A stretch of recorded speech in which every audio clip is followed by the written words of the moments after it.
In Guyana's history, we have a lot at stake. What we have at stake here is the fact that you have two sides.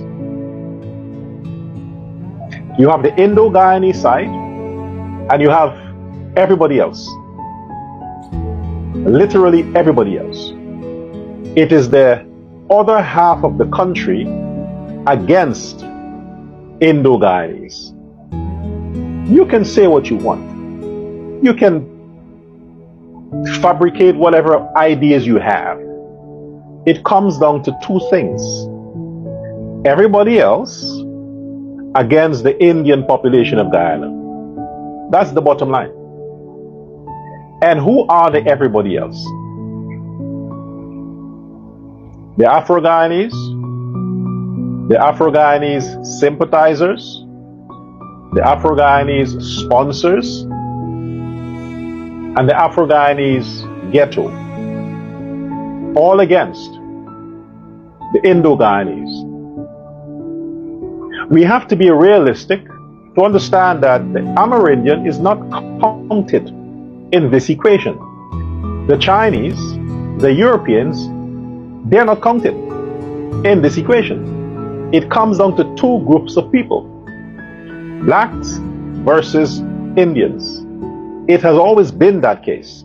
And unfortunately, until the PNC party, the PNC as a party, until that is disbanded, dismantled, dissolved, extinguished, cease to exist, every time we have a general election, you will always have these issues. Because like every other country, whenever it comes a time where citizens must stand up and represent what they talk about, what they claim to believe in, what they pretend to embrace, every time that happens, the people who always are in opposition, against, and refuse to join the masses are the Afro population of that country. Always. Africans do not unite for betterment. It is something within the DNA, and it's not about slavery. Because of slavery, they united for the betterment of the abolishment of slavery.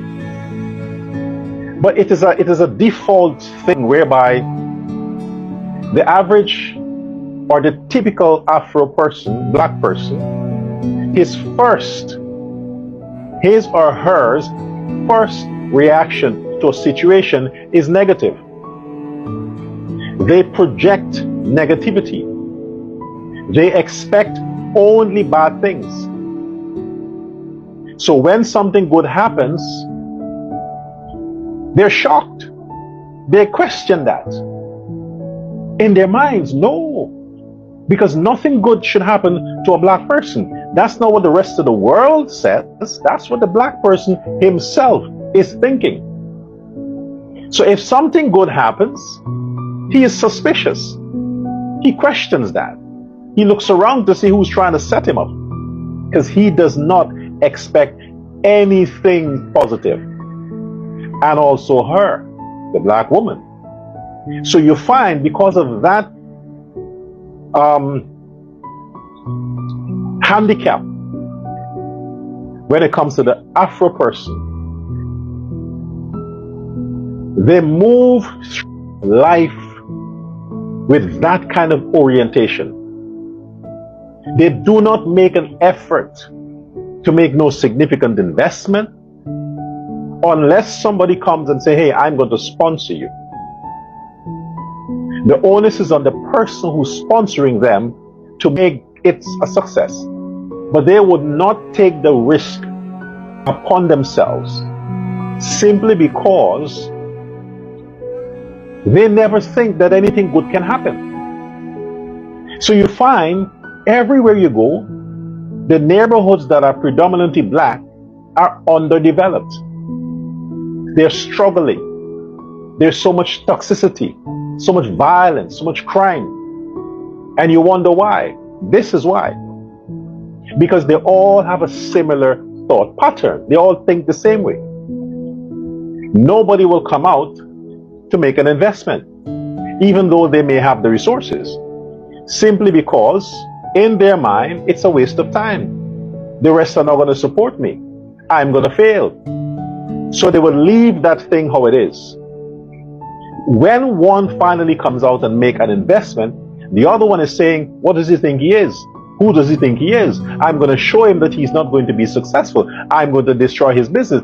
I'm going to send people to rob him. I'm going to burn his shop down. Negativity. Because they do not expect anything good happening to them and for them. They are comforted in misery. They feel safe in poverty. Because to a black person, poverty is his designation. So in other words,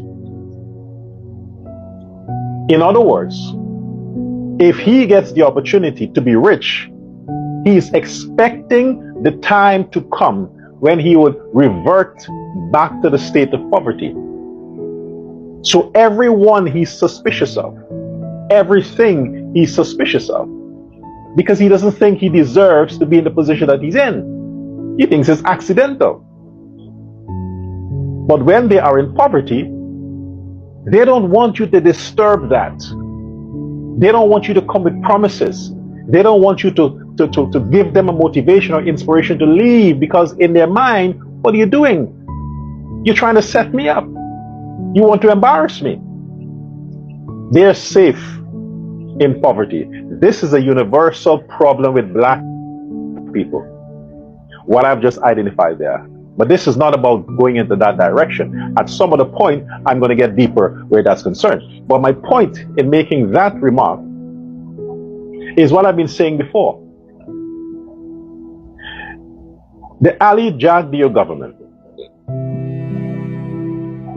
would always, in infinity, always face Afro-Guyanese stumbling blocks. Always. Because the programs and the investment and the policy of the Ali government or the PPPC has always been, from the inception, Chedi has said, we fight for the working class. There's a reason why he distinguished working class. Because the mind of the Indian, the typical Indian, is that you cannot achieve unless you work. You cannot be successful unless you work. So if you want to progress, you must have the mentality of being a part of the working class. Every elite, middle class, upper class groups in society, they did not get there overnight. They worked their ass off. They took risks, sacrifices. All of that constitutes working to get there. So they understood the value of their achievement and they cherished that. They will do whatever it takes to protect that. So when you talk about when the PPP's policy targets the working class, all the programs of the government is to affect and help people who have the ability, the interest, the motivation, the desire to work. If you are such a person, then the PPP's policy automatically accommodates you. But if you have no intention, if it is not a part of your DNA to work or see yourself in that group as a working class, everything that has to do with industry, that has to do with development and progress, you will do your best to stop it, destroy it, and to deviate those who are in that particular avenue from getting there. The people who are always criticizing progress, questioning progress, trying to block and destroy progress, are Africans.